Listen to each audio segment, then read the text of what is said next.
اس کو اور جو فلسطینی اتھارٹی ہے اس نے آن بورڈ کر لیا. تقریباً 2-4 مہینے پہلے کی بات ہے. ان کے درمیان جو اختلافات تھے وہ دور کروائے. میں نے آپ کو ڈیٹیلڈ اس کے اوپر ولاگ دیا تھا. میں نے آپ کو بتایا تھا کہ کیسے اس نے یہاں پہ جتنے مزاحمتی دھڑے ہیں تقریباً 11 سے 12 جو دیگر مزاحمتی دھڑے تھے ان کو اکٹھا کر کے ان کے درمیان جتنے بھی اختلافات تھے ان کو دور کیا اور کہا کہ یہ ٹائم ہے کہ آپ ایک ہو جائیں. اگر آپ ایک نہیں ہوتے تو یہ تو پہلے ہی آپ کے اوپر حملہ آور ہے اور آپ کے درمیان دیوار کھڑی کر رہا ہے اور اس کا فائدہ اسی کو ہو رہا ہے. تو اس وجہ سے ایک ساتھ ہو جائیں. کیونکہ حماس جو تھا، حماس اس وقت ظاہر ہے کہ فلسطین کے لیے وہ لڑ تو رہی ہے لیکن اس کو دہشت گرد ڈکلیئر کیا ہوا ہے. اور پھر جو اسرائیل ہے وہ اس کو تسلیم نہیں کرتا، دنیا اس کو تسلیم نہیں کرتی ہے.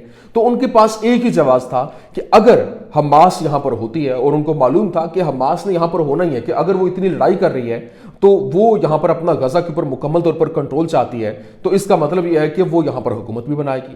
تو وہ ان کو معلوم تھا کہ اگر یہ حکومت بناتی ہے تو یہ ہمارے پاس جواز ہے، ہم اس کے اوپر حملہ کر دیں گے، ہم ان کی حکومت نہیں بننے دیں گے. تو اس نے کہا چائنا نے کہ آپ ایسا کریں کہ آپ آپسی اختلافات بلائیں اور فلسطینی مزاحمت کو، حماس کو دہشت گرد قرار دیا گیا ہے تو اس وجہ سے اس کو تسلیم نہیں کیا جائے گا. فلسطینی اتھارٹی کے ساتھ مل کر اپنی ایک نیشنل جو ہے وہ گورنمنٹ بنائے، ساری جماعتیں مل کر، تاکہ آپ کا ایک حصہ ہو اور اپنے جو بھی معاملات ہیں ان کو آگے بڑھائیں.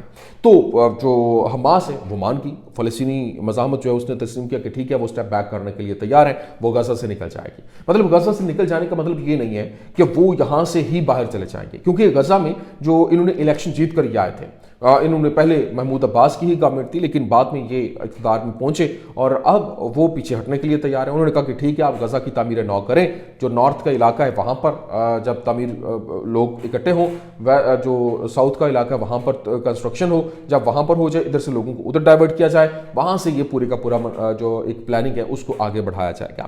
اب جناب والا جب یہ ساری کا سارا کھیل ہوا تو وہ ان کے پاس جو جواز تھا حملہ کرنے کا وہ ختم ہو گیا. اب وہ کیونکہ دنیا جو ہے وہ ماننے کے لیے تیار نہیں ہے، یورپ اس وقت اسرائیل کے ساتھ نہیں ہے، امریکہ ایک واحد جو کنٹری ہے جو اس وقت اسرائیل کے ساتھ کھڑا ہے، اور وہ بھی جو ڈونلڈ ٹرمپ ہے اس کا کچھ پتہ نہیں ہوتا کہ صبح کی سٹیٹمنٹ کچھ اور ہوتی ہے، شام کی کچھ اور ہو جائے. تو اس وجہ سے ان کے لیے مزید مشکلات یہاں پر بڑھتی ہوئی دکھائی دے رہی ہیں. لیکن اس وقت جو اسرائیلی وزراء ہے، جس میں سموٹرچ ہے، جس میں دیگر جو وزراء جن کو یقین دہانیاں کروائی گئی تھی کہ ہاں وہ حملہ کرے گا، اور جو اس وقت جو میٹنگ ہوگی اس میں فائدہ جو ہے وہ کیا ہوگا، فائدہ جو اسرائیل کو ہوگا، اور جو یہ سیکنڈ فیز ہے وہ کنٹینیوس نہیں ہوگا، وہ اس کو نہیں جو ہے وہ پرسو کیا جائے گا. اب اسی کو لے کر جو سینیریو ہے وہ بدل گیا ہے، کیونکہ وہ جو گیم کی گئی، ایک کاروار کیا گیا ہے، اس نے پورے کے پورے منظرنامے کو تبدیل کر دیا اور دوسرا فیز ہوگا. اب اسی کے لیے انہوں نے اپنی جو ایک کیبنٹ کی جو میٹنگ تشکیل بلائی تھی اس میں کابینہ کے اندر سے جو ٹیم تشکیل دی، اور ٹیم تشکیل دینے کے بعد وہ آگے پرسو کریں گے اور سیکنڈ فیز کے لیے آگے بڑھا جائے گا. تو یہ ایک پورے کا پورا منظرنامہ بڑی تیزی کے ساتھ یہاں پر تبدیل ہوا، اور فلسطینی مزاحمت کے اس فیصلے کے بعد جو ان کے وزراء ہیں وہ حکومت کے خلاف ہو گئے کہ حماس کا خاتمہ ضروری ہے، کیونکہ اگر حماس ہوتی ہے تو پھر اسرائیل جو ہے اس کے لیے ایک شدید جھٹکا ہے اور وہ کسی ٹائم پہ بھی سر اٹھا سکتے ہیں، اور اس وجہ سے ان کا سر کچلنا بہت ضروری ہے. تو یہ ایک منظرنامہ تھا جو میں نے کہا میں آپ کے سامنے رکھ دوں. لیکن دوسری جانب جو اس وقت سینیریو ہے وہ بہت تیزی کے ساتھ بدل رہا ہے، اور اس وقت جو CNN ہے اس نے رپورٹ کیا کہ اسرائیل جو ہے وہ اس وقت بہانہ تلاش کر رہا ہے کہ کسی طریقے سے وہ ایران کے اوپر حملہ کرے. اب یہ CNN کی خبر دیکھیے، CNN on US intelligence report, Israel still seeking to achieve the goal of regime change in Iran. مطلب جو ایران کے اندر رجیم چینج ہے اس کے لیے وہ کوششیں کر رہے ہیں. پہلے تو وہ نیوکلیر پروگرام کے اوپر حملے کی باتیں ہو رہی تھیں، لیکن اب وہ ان کے اندر رجیم چینج کرنے کی بات کر رہے ہیں، جو یہ اسلامک رجیم ہے جس کو یہ چینج کرنے کی بات کر رہے ہیں. کیونکہ پہلے جس طرح سے ایک سیریا کے اندر ہوا اور وہاں پر پورے کا پورا ایک سیٹ اپ تبدیل ہوا، اور وہ حالانکہ اس وقت دیکھا جائے تو دیگر جو شامی جو کمیونٹی ہے وہ بڑی خوش ہے، لیکن دوسری جانب اس کا کریڈٹ کون لے رہا ہے؟ اسرائیل لے رہا ہے. اور عجیب بات ہے کہ کریڈٹ بھی لیتا ہے، وہاں پر حملے بھی کر کے ان کی جتنے بھی جو آلات تھے، ہتھیار تھے، ان کو اس نے ہٹ کیا، ان کو اس نے ناکارہ بنا دیا.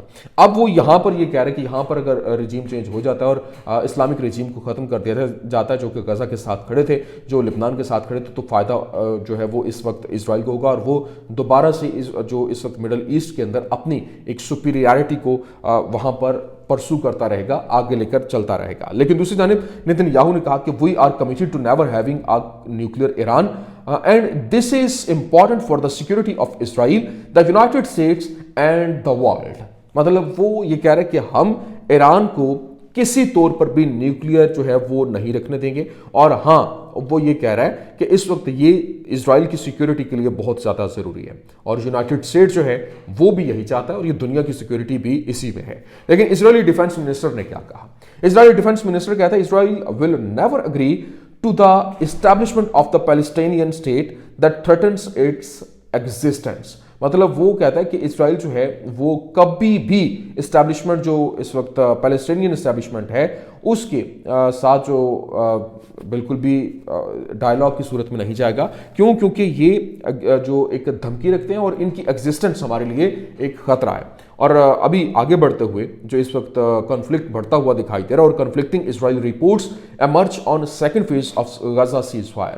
جو کنفلکٹ ہے وہ غزہ سیز فائر کو لے کر، سیکنڈ فیز کو لے کر وہ بڑھتا ہوا دکھائی دے رہا ہے، اور یہ رپورٹس جو ہے وہ بار بار آتی ہوئی دکھائی دے رہی ہیں. ابھی جو اس وقت ان کے اپنے جو لوگ ہیں، اسرائیلی میڈیا جو ہے وہ بھرپور طریقے سے رپورٹ کر رہا ہے، اور ان کو سمجھ نہیں آ رہی کہ یہ آگے چلے گی یا نہیں چلے گی. لیکن یہاں ابھی جو خبر دی گئی اور بتایا گیا، Israeli media outlets have presented conflicting accounts on the future of the second phase of the Gaza ceasefire agreement, fueling uncertainty over its implementation.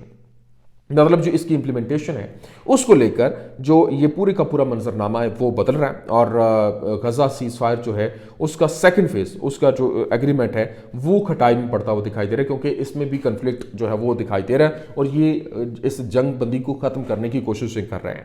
لیکن ابھی ٹرمپ نے کیا کہا؟ ٹرمپ نے جو ایک بات کی، اس نے پوری کا پورا سینیریو بدل دیا. اس نے کہا it is up to Israel to determine the nature of the next step in consultation with me. تو یہاں پر جو ہے وہ اس نے بڑا واضح اور دو ٹوک انداز میں کہا کہ یہ ساری کی ساری گیم اس کے اوپر ہے کہ کیسے ہوگا، کب ہوگا، اور جو کچھ اسرائیل کرنا چاہتا ہے ہم اس کے ساتھ ہیں، کیونکہ اسرائیل نے جو ہم نے اس کو ہتھیار دیے، انہوں نے ہمیں پیسے دیے، اس وجہ سے ہم نے ہتھیار دے دیے. تو یہ جو معاملہ ہے وہ بدل چکا ہے، اور سچویشن یہاں تبدیل ہو چکی ہے. تو یہ اس وقت کی کچھ اہم ترین اپڈیٹس تھیں، جو کہ 24 گھنٹے کا الٹیمیٹم جو لبنان کی جانب سے دیا گیا، اور کہا گیا کہ اگر یہاں پر حملے جو ہے وہ نہیں روکے گئے تو اس کی فوجیں جو ہے وہ یہاں سے انخلا نہیں کرتی ہیں، تو پھر اگلے حملے جو ہے وہ ہماری طرف سے ہوں گے، ہمیں کوئی نہیں روک پائے گا. تو یہ اس وقت کچھ اہم ترین اپڈیٹس تھیں، میں نے کہا آپ کے سامنے رکھتے ہیں. امید کرتے ہیں ویڈیو آپ کو پسند آئی ہوگی. پسند آنے کی صورت میں لائک کیجیے، شیئر کیجیے، اور ہمارے چینل کو سبسکرائب کرنا مت بھولیے گا. شکریہ.